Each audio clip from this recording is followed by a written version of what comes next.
What's going on, everybody? Welcome to a fantastic Monday here on the Damage Report. I am Francesca Fiorentini in for John Idarola, who will be back in due time. Yes, very exciting. The countdown is on, but you've got to suffer through me. And then you have to skip your way through the presence of my co-host, Senator Nina Turner is here with me on a Monday. Senator, how are you? I'm good, Francesca. So glad to be here on, is it fantastic?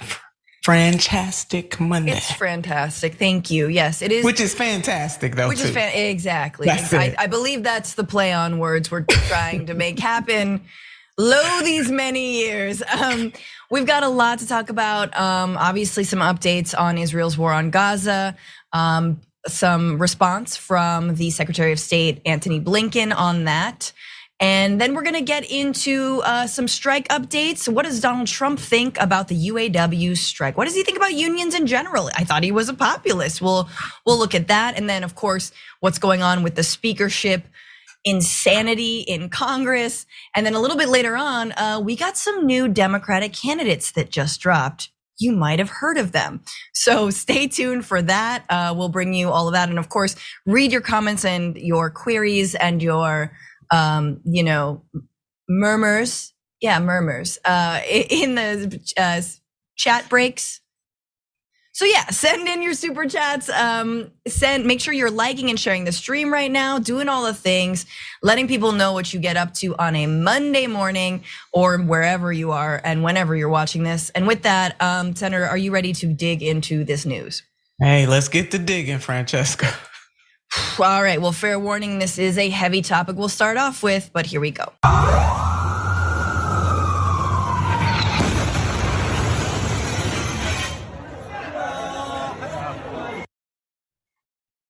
So that was Gaza City last night outside of a hospital called Al-Quds. Again, Israel is continuing to pummel Gaza and northern Gaza specifically. Now the death toll is about 5,000 people, more than 13,500 injured. And there are no signs that Israel is slowing down. In fact, the opposite. There are signs that they are readying for a ground invasion of Gaza. Before the continued bombing of northern Gaza, Israel actually dropped leaflets on citizens that said the following. The Israeli military said Saturday night it would intensify its already punishing bombardment of the besieged enclave ahead of an expected ground invasion. In Arabic language leaflets dropped over Gaza on Saturday, it reiterated calls for the people to move south, warning that anyone who did not may be considered a partner in terrorist organization. In other words, the people who cannot leave and the people who refuse to leave their homes would be automatically considered terrorists. Special rapporteur, I can't say that word right, but UN Special Rapporteur Francesca Albanese tweeted this, said hundreds of thousands of Palestinian civilians aren't able or willing to evacuate. They're sick or injured. Yes, there are many disabled. Considering them accomplices of terrorism equals a threat of collective punishment, possibly functional to forcible transfer and ethnic cleansing. Deliberately targeting civilians is a war crime. Indiscriminate acts are prohibited. So again, the UN's words falling on deaf ears, which is just par for the course. A little bit of updates on what's happened without going into every single story, but I'm sure everyone saw that, yes, 2 American Israelis were released by Hamas. This was on Friday, and that was in a negotiation by Qatar. Israel did bomb a mosque in Jenin, which is in the West Bank, again, completely separate from Gaza, killing 5. Israel also did allow, finally, aid trucks through the Rafah crossing, initially 20 and then an additional 14, 34 aid trucks in total. But again, we're talking about 2 million people who need that aid. So that is a drop in the bucket. Also on Friday, Israel bombed in Gaza, a historic Christian church, a historic Christian Orthodox church, and killed 16. And interestingly, speaking of American Israelis, some of them are being negotiated for their release. Others are Palestinian and or were visiting family in Gaza. And 2 of those people were, in fact, relatives of former Congressperson Justin Amash. You might remember Justin for his work in the January 6th special committee hearings. He tweeted, "I was really worried about this. It's with great sadness I have now confirmed that several of my relatives, including Viola and Yara, pictured here, were killed at the St. Porphyrius Orthodox church in Gaza, where they had been sheltering when part of the complex was destroyed as a result of an Israeli airstrike. Give rest, O Lord, to their souls, and may their memories be eternal. Palestinian Christian community has endured so much. Our family's hurting badly. May God watch over all Christians in Gaza and all Israelis and Palestinians who are suffering, whatever their religion or creed. I saw this photo. I couldn't help but notice that I don't know which one, but Viola or Yara looks pregnant in that photo. So at least one of them is a mama, or was a mama. So again, didn't say I'm not gonna cry on this segment, but look, a lot of people are looking to the United States to stop this bloodshed. But before we go into the US response, Senator, I just wanted to give you a moment to respond to sort of the where we're at here and now, this mass evacuation, these leaflets sort of, as a warning, hey, you might be a terrorist if you don't leave. I mean, I'm sure a lot of people are having some sleepless nights over what is happening, the indiscriminate killing of innocent Palestinians and also Israelis. It really is a crime against humanity. The UN is laying out exactly what this toll is taking. And the information that you read about, giving this kind of warning, because right, they're given a warning to be able to justify the actions that are going to take place afterwards. Right. I mean, I just need people to understand that that's really what this is. This is like, cover your behind kind of thing. Knowing, as the UN person laid out, that a lot of people won't be able to get out of there. And just because people can't move, to automatically then lump them in a terrorist category is wrong. I see this as not only crimes against humanity. I mean, there are two things. One, we have rules in war, and I put that in air quotes because that is ludicrous on its face. But let me just back this train up a little bit. There are rules in war, and the people who study and who understand what those rules are have already said that what Israel is doing is wrong. Mm-hmm. So that's one. Two, morally. So not only breaking international law, but what is morally just, right, and good? What Hamas did to innocent Israelis was immoral. It was not right, and it was not just, and it was not good. On the other side of this, what Israel is doing knowingly to 2.4 million Palestinians in the Gaza Strip is unjust. It is not good, and it is immoral. And I love how former Labor Secretary Robert Reich laid this out. He said to be outraged by what Hamas did on what was October the 7th is right. People should be outraged, but to have indiscriminate retribution is something that we should not tolerate. Francesca, the United States, if I recall, and you correct me if I'm wrong, the only one at the UN to vote against a ceasefire for the love of God and whatever else people love these days. Why wouldn't we collectively want a ceasefire so that we can gather up the information that is needed so that people who are innocent can receive the help that they need, and we can figure out how to navigate these waters? There's a way to surgically go in. Experts have said to go in and get Hamas and just level down the collateral damage. You probably can never not have any collateral damage of innocence, but there is a way to do this thing where you minimize that collateral damage. My heart aches. Francesca, it aches. I'm not sleeping, and I know a whole lot of people. And we're like here at home in the United States looking at this. We know that the majority of Americans who have been polled want to see a ceasefire. They also want to see aid coming to the Gaza. And one other point I want to make, I get the CNN, the 5 things, and this is what CNN said in the 5 things this morning, or what I read. The U.S. is seeking to delay an Israel ground offensive, which you laid out, in Gaza amid calls to free more hostages, free the hostages. Hamas, do that, held there by Hamas, and allow aid into the besieged enclave. A senior Israeli official told CNN, quote, "There will be no ceasefire in Gaza, but emphasize efforts are ongoing to free more than 200 hostages in the region as quickly as possible. However, here's the however. The official added humanitarian efforts cannot be allowed to impact the mission to dismantle Hamas. Right. Yeah. Francesca, what are we gonna do with that? Right, they're basically saying with one hand, we will continue bombing, and another hand, we'll let a fraction of aid in, and the goal is effectively getting everybody out, however that takes place, whether they move and leave or whether they die. And again, it is not easy to up and leave if you are elderly, if you are injured, if you are disabled. Also, if you have just nowhere else to go, there are reports that rides, right? If you want to catch a ride, if you don't have a car and you're trying to leave northern Gaza, drivers are charging $600 for a trip, to leave the besieged area. A lot of folks don't have that money.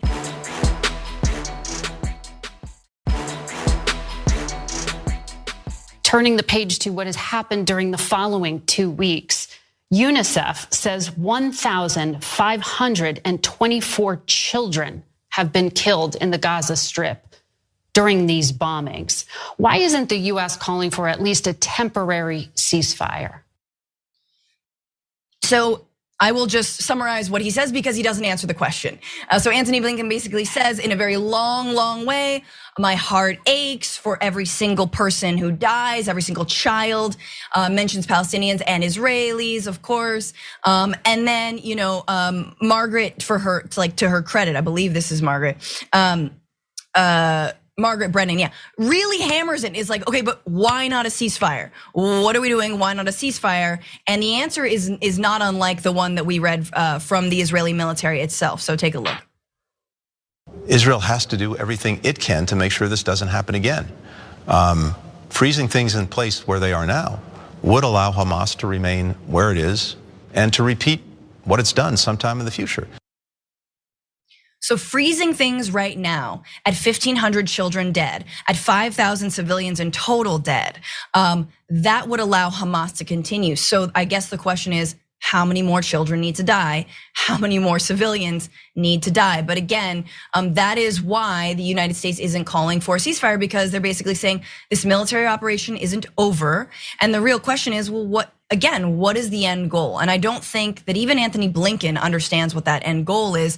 I do think it's important to know that there have been reports that the Biden administration is asking Israel to delay its ground invasion, and yet at the same time, there are also reports that General Lloyd Austin is actively consulting with the Israeli military about said ground invasion, which is massive for the United States to effectively be giving assistance and support, tactical support to Israel about the invasion of, a city basically full of civilians, and at this point, any stragglers who are left. But Margaret Brennan, she kept on going. She tried a different tack with him, and she asks once again, basically, like, what are you doing here? What is the end goal? Take a look. One of my colleagues who is on the ground in Israel and has traveled to the West Bank conducted an interview with Mr. Mustafa Barghouti, a Palestinian politician, I'm sure you know. He said he doesn't understand why President Biden, when he was in Israel, did not say enough is enough. You wanted to respond and you responded. You killed 4,000 Palestinians. Stop. Instead, you're encouraging a ground invasion. How do you respond to enough is enough? Enough is enough should have been the case with Hamas 2 weeks ago. So classic whataboutism and sort of rewinding the clock as if we are not living in a moment where civilians are dying as we speak. Senator, your response to that answer? I'm telling you, Francesca, this is a family show, okay? So I won't speak the other language that I speak very well. This is chilling. And I want our viewers and anybody else that may see this later to understand that the Palestinian people could be us. The innocent Israelis could have been us.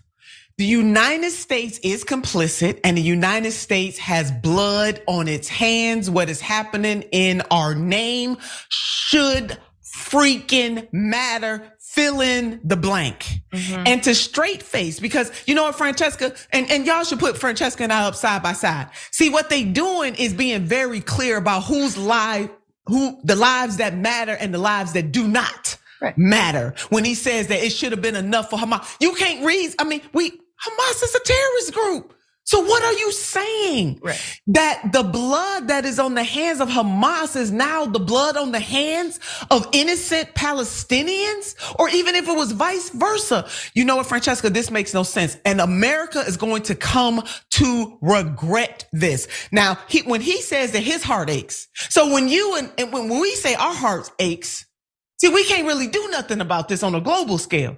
When he says his heart aches, then show us that your heart is aching by action. Yes. And that action would be for our country, the United States of America, to say to our ally Israel, we need a ceasefire. We will help you surgically go in and get Hamas, but what we cannot tolerate is the more killing or suffering, because some people not dying right away, Francesca. I think we're forgetting that. How many days could we go without food and water? What if we were in the hospital, somebody we love in the hospital gets bombed or a mosque gets bombed? You see what I'm saying? So where is the collective humanity? The United States holds all the cards, Francesca. We hold the cards. They do, and they're acting like they don't. Come on. It's disgusting. Look, we started this segment off showing you the bombing right near a hospital. There are hundreds of babies in incubators right now. They're pregnant. We put the especially. Have they condemned Hamas enough? That's it. Right? This is the question that and we know that this is a bald-faced lie on the part of the United States.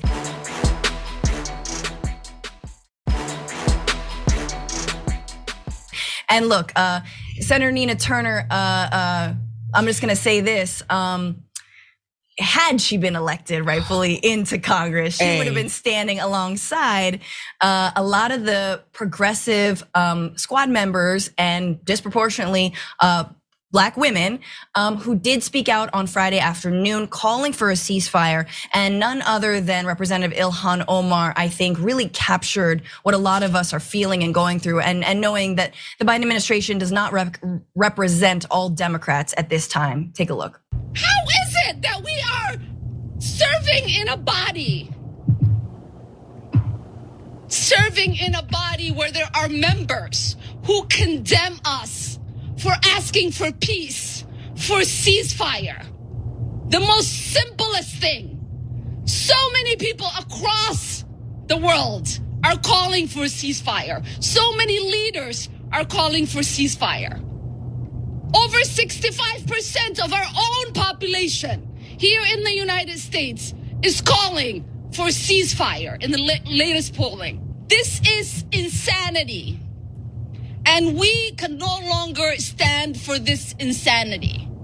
And we would like for people to stop harassing us for caring about the humanity of people, to stop harassing us for asking for war to end. Because those of us who lived in war don't want to see war continue. You might be fine with that. Your stock prices might go up. But I am not fine with war. I am not fine with weapons being sent to kill children. So that was just a bit of what Representative Omar had to say. Again, she herself surviving war, and she spoke about that. She spoke about the trauma that having buildings around you bombed, and she sleeps, she says, right next to the wall still, so that if something were to happen, she could actually leave. So it's just wild to me, like she's on the exterior. Anyway. Senator, your reaction to this? The ways that progressive squad members are being, isolated and treated as if they are supportive of terrorism because they call for ceasefire. And they are not. They are absolutely not. And that's one of the reasons why I was defeated, that forces came in here to defeat my candidacy, is because I am a humanitarian. No innocent lives. Palestinians have a right to live a good life. Israelis have a right to do so. And we must find public policies that help both people do it. Now, the power is in our hands right now. And what Congresswoman Ilhan Omar, you could feel the passion there, the fire there. And it is very clear that this president, this administration has decided to ignore the will of the American people, like they do most of the time, not just this administration, even previous administrations, even at Congress. And it is a sin and a damn shame that people who are standing up for peace would be labeled and harassed and getting death threats too, Francesca. Yes. For standing up for a ceasefire and for standing up for peace. There's something wrong with humanity collectively when you put those two things together.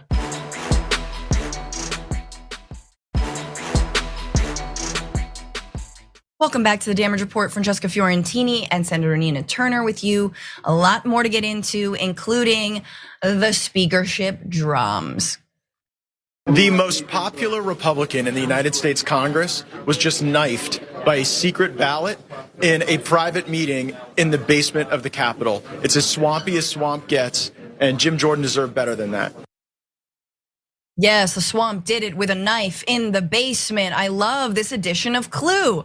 That was Representative Matt Gaetz speaking about the drama over Jim Jordan's nomination and the votes trying to get him into the speakership position. Mind you, we've been 20 days without a speaker in Congress.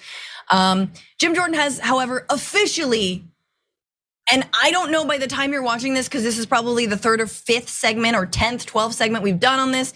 He's officially dropped his bid to be speaker. He lost his 3rd vote on Friday, and his secret ballot, as well as an official vote. Jordan asked for the secret ballot to determine if he should remain their speaker designate. Just 86 Republicans, less than 40% of the caucus, voted to stick with him.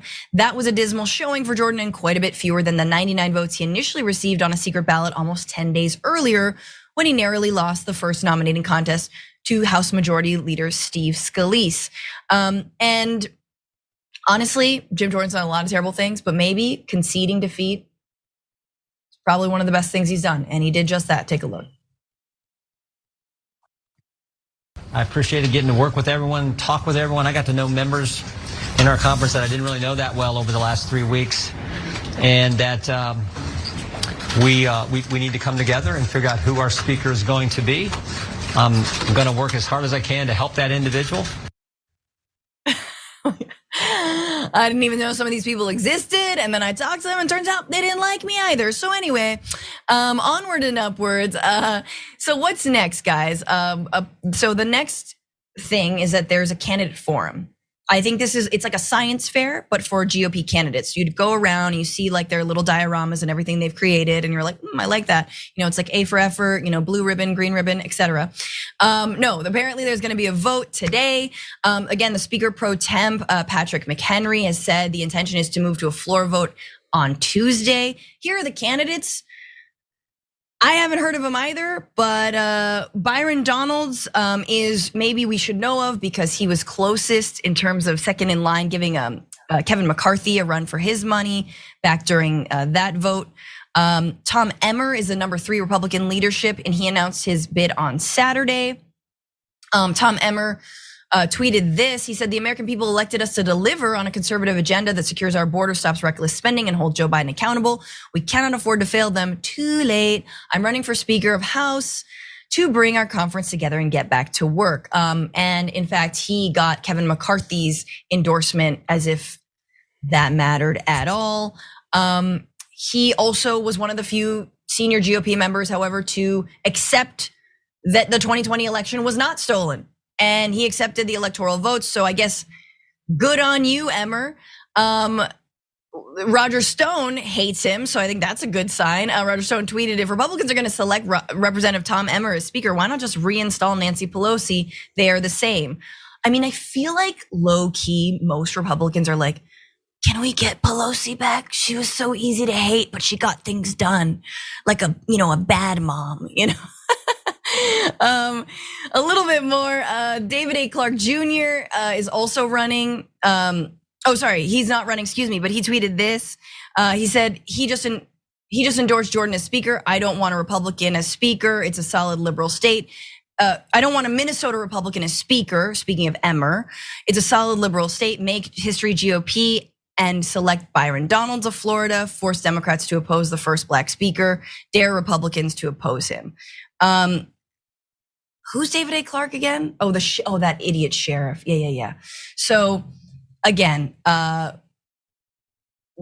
going back and forth, whatnot. Finally, Senator, before I kick it to you, Byron, like I mentioned, who initially gave Kevin McCarthy kind of a run for his speakership, he's also running. He tweeted, "I'm running to become the next Speaker of the House. We need to secure our border, fund our government, let's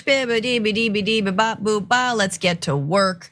He is also a member of the House Freedom Caucus. I guess he's got Jeffrey Clark's endorsement. So yeah, it's a lot. It's a lot, and I don't know who they're all going to coalesce around. It seems just kind of like a bunch of nobodies, and maybe that's the thing.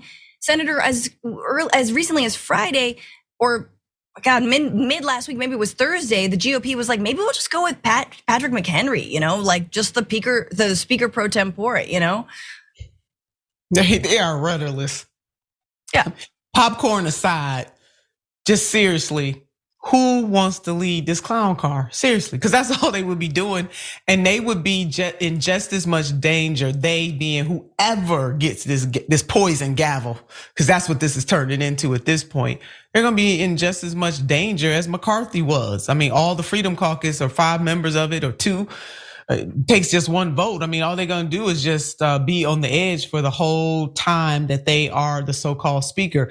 It makes it impossible for them to have any real leadership in that caucus. And I use real very, very lightly. Now, the point that one of the Congress members made about, is it Donaldson? Byron Donalds, yeah. Hey, Donalds, tactically, I don't know, Francesca. I think they own to something. I mean, that makes a whole lot of sense tactically. Now, I'm not with Donalds at all, but from a tactical, just purely politics, hey, yeah, force the Republicans not to support Donalds. And they're right, force the Democrats. To there it is. Yeah. I mean, hey, if they want to roll, if they were asking me, not that I'm trying to help them out.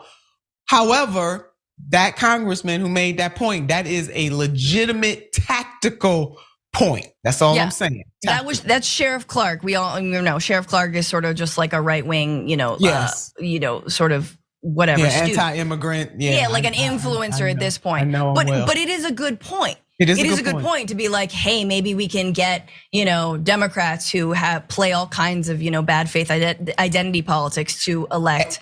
But they're not gonna elect him over Hakeem Jeffries. But I mean, you know what? Because some of those Democrats use identity in bad faith. Like there's a way to use identity if it is to make substantive change and to uplift and for liberation. Far too many Democrats use it in bad faith. And this would be the GOP turning tables on them in that regard. It would be interesting. I might need 2 tubs of popcorn for this one to see how the Democrats handle it. All of that aside, the Republicans are showing very clearly that they are in no position to lead the House of Representatives. They can't lead their own caucus, so they can't lead the House. They cannot lead this country, and it is indicative. It's just very telling. They are in total disarray, Francesca. Yeah, and I couldn't be happier actually in this moment, just because Joe Biden is asking for even more money for weapons to Israel, as well as sending more money to the US-Mexico border, Ukraine. Perhaps I'm personally more on board with that, but like, if there was ever a time to have a dysfunctional Congress that can't vote for more money for war, hell, I'll take it, man. That being said, according to all the polling and independent voters, everyone's sick of this. 67% of Americans say the House needs to elect a speaker as soon as possible. As the decision looms on wartime aid for Israel and Ukraine, legislation to prevent a government shutdown. A quarter of those surveyed said they don't care whether a speaker is elected, on theory that the impasse is preventing Congress from wasting more taxpayer money, which is like, that's very funny. Yeah. A quarter thinks that. Like, to me, that's way too many people who are like, yeah, why do we have government anyway? I swear to God. And yet, like, the left is considered anarchists and crazy. Please. Let's move on, because we broke this story a little bit on Friday, but we were going to air just when it did break. Another one has fallen. Another guilty plea in the Georgia RICO case against Donald Trump and his 19 co-conspirators in the efforts to overturn Georgia voters' will in the year 2020. That's Kenneth Chesebro, Cheese Bro, our big boy, Big Cheese, former lawyer for Donald Trump. He pled guilty on Friday to illegally conspiring to overturn the 2020 election. He struck a deal that allows him to avoid jail time. But here are the details. So he pled guilty to a single felony count, conspiracy to file false documents, and accepted a sentence of 3 to 5 years of probation, $1,000 fine, $5,000 in restitution to the state of Georgia, and this is my favorite, an apology letter. It's got to be in cursive, your best handwriting, sort of sprayed with his finest cologne. 100 hours of community service and a promise to testify truthfully, dun dun dun, against any other co-defendants in the case should they go to trial.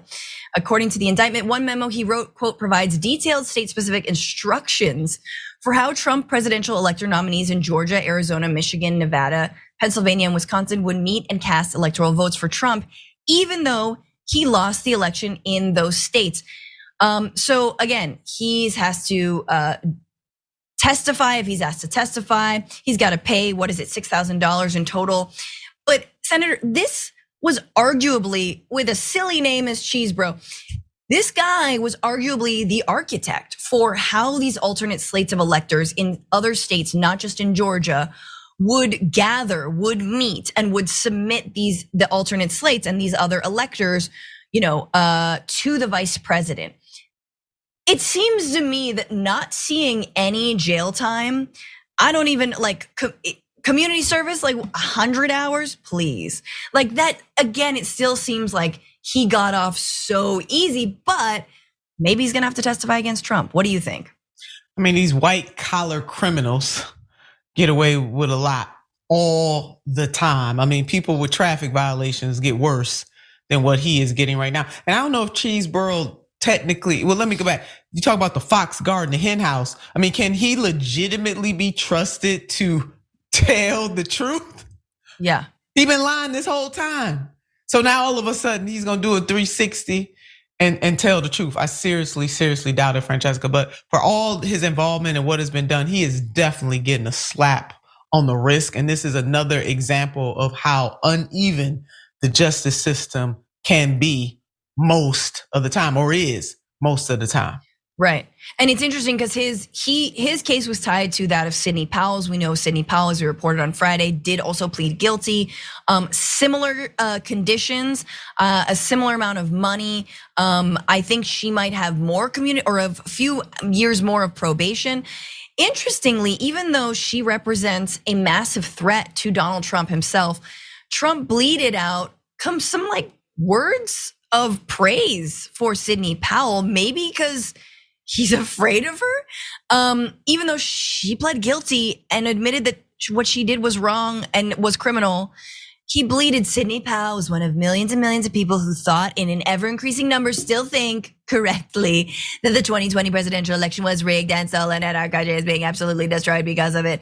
Despite the fake news reports to the contrary, and without even reaching out to ask the Trump campaign, Miss Powell was not my attorney and never was. In fact, she would have been conflicted. Miss Powell did a valiant job of representing a very unfairly treated and governmentally abused General Mike Flynn, but to no avail. His prosecution, despite the facts, was ruthless.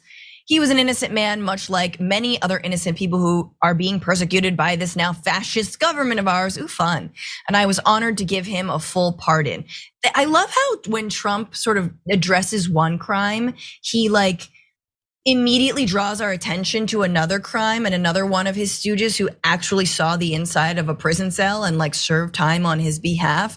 But there he is. It kind of feels like he is scared to me that he doesn't want Sidney Powell to completely flip on him or testify, even though she is legally now obligated to do so truthfully.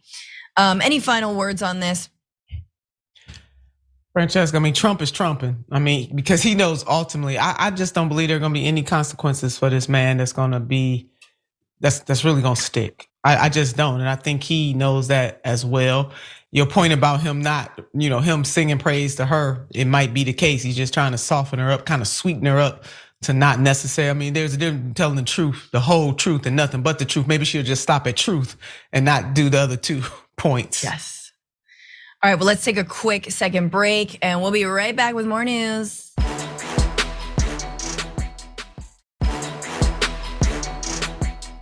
Welcome back to the Damage Report. Francesca Fiorentini and Nina Turner with you. Let's get into UAW strike updates, beginning with this. You shouldn't pay those dues. You should not pay your dues because they're selling you to hell. You're going to be going to hell. You're not going to have any jobs. All those cars are going to be made in China. Every one of them. You can forget it, Michigan. You can forget it, South Carolina. You can forget it, everybody. All of those cars are going to be made in China. Made in hell. You're going to hell. So there is Donald Trump, former president, not understanding at all how the economy works, and especially how it works for working people. And the fact that when you have stronger labor protections in the United States, in fact, it protects you from losing your job abroad. It gets you more money. It makes you competitive. It helps you not do a race to the bottom as global capital would like. And there are stats that bear that out, unlike what the former president said. Workers who are members of labor unions actually make 18% more than their non-union counterparts, according to the US Bureau of Labor Statistics annual report on union membership published today. A report shows that the median weekly earnings of full-time and salary workers who were union members in 2022 were $1,216 compared with $1,029 for non-union workers. That's nearly $10,000 more per year. So I don't know, they might be in hell, but there's more money in hell. Obviously, this is entire right-wing push, and Trump doubles down on it. This is a guy who, tries to campaign from Michigan, from a plant that isn't unionized, and fakes like he's a populist, like he believes in working people. Before we move on to get that strike update, Senator, I just wanted to ask you, because I think that even though he said this, we all know how stupid it sounds. But I think for a lot of Americans, there is this idea that unless, and especially from corporations, unless all workers grovel and accept pennies for their work, we will lose their job to China and to someone else, and it'll all be the workers' fault. Yeah, not putting any of the onus, and I love that setup, Francesca.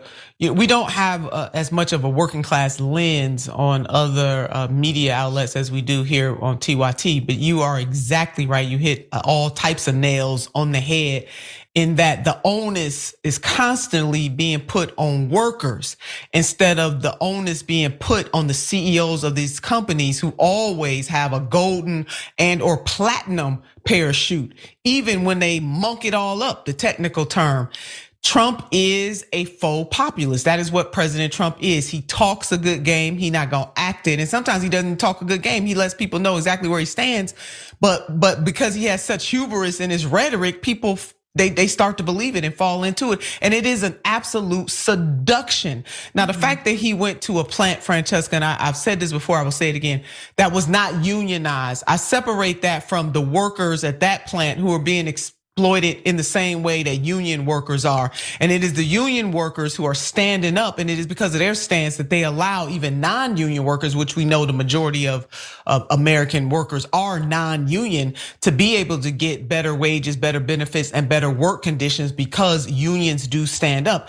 I want us to start to see the working class as a collective catching the same type of hell, whether you're unionized or not. And if Trump really was serious about being a populist instead of being a faux populist, he could do some things since he, what was his book? The power of the art of the deal. The art of the deal. Let them use some of that prowess and hubris to let these CEOs of these companies know that they're robbing and pillaging of workers and their labor. Those days are over, and that it is really unpatriotic what far too many of these CEOs are doing in these companies, and they are crushing the middle class, the almost non-existent middle class, and we subsidize many of these companies, Francesca. Absolutely. People forget that, like the Walmarts of the world. We are subsidizing them because they're not paying their workers enough to have a living wage. So stop putting the onus on the everyday workers in these countries who are doing their job to edify these companies, and let's put the onus on the CEOs and call them what they are. They are unpatriotic, money grabbing folks who really don't care about the future of this country, and it shows because they are not even making sure that their workers have a living wage. Exactly, and this, he's engaging in the same kind of scare tactics that they do. That's right. And let's look at what's going on with UAW. 23% of the union is on strike currently. The president, Sean Fain, has not announced new striking plants, but he said he could announce them at any time. Before it was just going to do Fridays. Now it's going to be at any moment. However, there haven't been any new announcements, new plants going on strike yet. There is less daylight between the two entities in terms of the big three auto companies and where the union is at in terms of what they want. But Sean Fain said he thinks he can gain more if they hold out a little bit longer. Just as for some background, UAW pays about 1.5% at the most, 1.44% of their paycheck to the union. So when it comes to like, oh, they're gouging you, these unions are taking all your money, it's 1.44% to have someone like Sean Fain at your back defending you to try and get you 36% raise, right? Like, I'll take that any day, man. So while Fain said the companies keep touting that they've made record offers to the UAW, he said those offers are insufficient to make up for how much ground workers have lost during the past 2 decades. So each time the automakers make an offer, Fain said they insist it's the best they can do, only to return days later with a better offer. That's fun. So he's like, yeah, we know you got more. Speaking of the art of the deal, I think Fain's got this down. Again, no new strike offers. GM and Ford and Stellantis are all sort of incrementally offering a little bit more rate in terms of the raise, but not hitting that 36% that the UAW is looking for. In terms of cost of living, that's all the UAW is asking. They're saying, look, we haven't gotten this raise. We're making up for lost ground. And when it comes to, and this is according to CNBC, when it comes to cost of living adjustments or COLA, Ford proposed restoring it to the 2009 level, where GM is working to restore it completely. For Stellantis, Fain said the company's offering deficient cost of living increases that is delayed for a year. In terms of wage tiers and job security, this is where a lot of ground has been made. All three automakers are agreeing to eliminate the wage tiers as part of the facilities where workers have historically been paid less than production line workers. Ford and Stellantis have agreed to give the union the right to strike over plant closures, a key UAW demand. GM has so far rejected that demand. Let's stop down there and just talk about that really quickly, because when CEOs and when Trump threatens that, oh, you're gonna lose your job to overseas companies. Right now in the UAW contract, it seems like there is not a right to strike if your plant shuts down. That would fundamentally change if these workers said, oh, you're gonna move? We're stopping right now. Or you're gonna leave? We're not giving you another dime. You cannot leave this town. You have to pay us fairly. You cannot just go abroad. And I do think the federal government has a role to play here, but I'll just leave it there.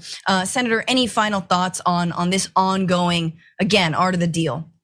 Yeah, Fain could definitely teach the former president a thing or two. So the workers made a sacrifice. I just want to put some icing on what Francesca these workers have made sacrifices. It's important for us to remember the auto bailout. I'm old enough to remember it. Our tax dollars went into bailing out the big three. They're making record profits, but yet they refuse to share those record profits with the workers who toughed it out with them in tough times during the Great Recession. Let's wrap our mind around it. Let's underline it, underscore it. I see the next story sign has gone up. And then, so when they threaten, and I'm glad that the UAW, that they're saying, no, what you're not gonna do, we need this solidly in the contract that we have a right to strike if you threaten to go and exploit other people's workers. Sisters and brothers and family and friends, that's what I want you to understand. And that's where the unpatrioticness comes in. Another angle to that, Francesca, is that it's damn unpatriotic to threaten American jobs and then to say you're gonna ship them overseas so that we can exploit, or they can exploit, other nations' workers. Yeah, exactly. I mean, it is And it's just it's so amazing that people still think that, and the media reports Donald Trump as like, oh, speaking for the working class. Shut up. You know that's not true.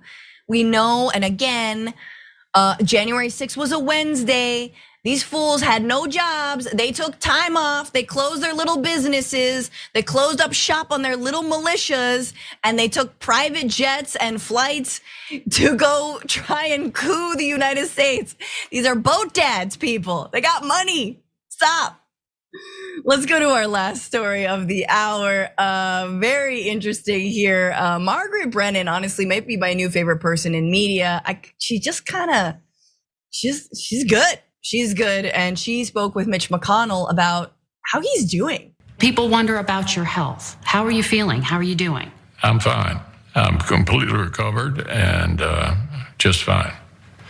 You and your office felt the need to share and disclose some of the details about your health because of some of these public incidents. And the doctor here said there was no evidence of Parkinson's disease or a stroke or a seizure. And I wonder, is there anything the public should know that wasn't disclosed? I'm in good shape, completely recovered, and back on the job. So does that mean that you think you are able to continue serving and you want to continue serving here at a time when we are talking about incredible dysfunction in Washington? I think we ought to be talking about what we were talking about earlier rather than my health. So there was Senator Mitch McConnell answering some pretty direct questions from Margaret Brennan, basically asking if you're okay, bro, after twice now freezing up on camera, giving during a press conference. Just a little bit of a reminder what that looked like. Let's remember this moment. And a string of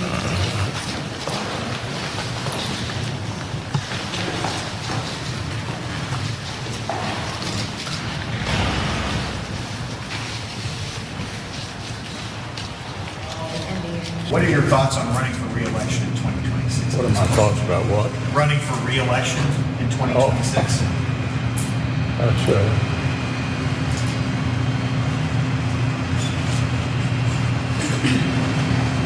Did you hear the question, Senator? Running for re-election in 2026? Okay, look, here, we are running out of time and I will give my thoughts on this and I will say it. Look, the doctors say there's no stroke, there's no Parkinson's, there's no nothing. His eyes look up. People, he's seen a ghost, okay? How many times? He's looking up in the same direction. He's quiet. He sees the demon. He sees the demon of the working class that he's suppressed for so many decades, of all the people, of all the votes he's stolen, the places he's gerrymandered, the people who've died of poverty because we can't get basic things in this country. Tell me either that or people, you know, Dragon Squad, you know where I'm going with this, or he pooped his pants, okay? Two options, demon or dookie. That's it. Senator. I can't with you, Francesca. I'm trying to keep it together. I need the Dragon Squad to know. I don't even know how to follow up with this. I will say the man needs to retire, just plain and simple. Just go on to something else. Maybe not retire, but just go ahead and take the elder statesman. I use that word very lightly, but come on, folks. Jesus, Mary and Joseph calling on him. And then my last point here. Margaret did a good job of pressing him, Francesca, but the politician in me is saying, and Dragon Squad, don't hate me for saying this. I'm just saying tactically, okay? Because I'm giving y'all some tactics here. Right. Tactically, he did the right thing. In other words, woman, I tried, and I answered this question. Yeah. Keep on asking me the same question over and over again. To me, in a way, that was a sign that he was back on his, back on his toes. He was feeling a little agile because he was a little feisty. He made it that, look, I done answered this question. Don't ask and answer several times. Don't ask me this again. Yes. And I've certainly been in situations like that as a politician where I'm saying to the reporter, don't ask me that question no more. Don't ask me that question one more again. Now I'm going to answer it the same way that I did the first time. So there was a little feistiness there, but Francesca, you done stole the segment. It's either a ghost, the demon or dookie. That's it. Demon or doo-doo, baby. There it is. Oh man, well that does it for the hour. There is more in the aftermath, of course. If you're on linear, we'll see you tomorrow. And if not, we'll see you in just a little bit. Thank you so much. We'll be back.